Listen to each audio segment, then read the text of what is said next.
In today's video, I'm going to teach you how to change the navbar in Webflow in just 5 minutes. Whether you're a Webflow pro or just starting, changing your navbar is an essential skill for customizing your website design effectively. So, let's dive in and get your navbar looking exactly the way you want. First, log into your Webflow account. If you're not sure about your login details, take a moment to retrieve them. Once you're in, you'll find yourself at the Webflow dashboard. This is your central hub for all ongoing projects, so take a good look around if you're new here. Next, locate the project you want to edit. Your projects are organized here on the dashboard. Simply click on the one you wish to customize today.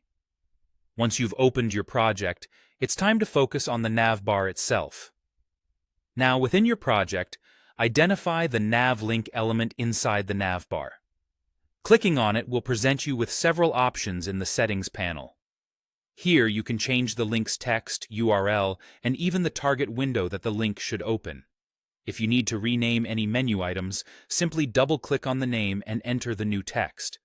It's also easy to add new links. Just add a nav link and copy-paste the content as needed.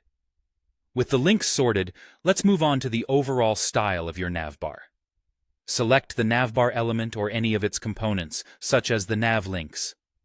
In the Style panel, you can get creative with background colors, text colors, and borders.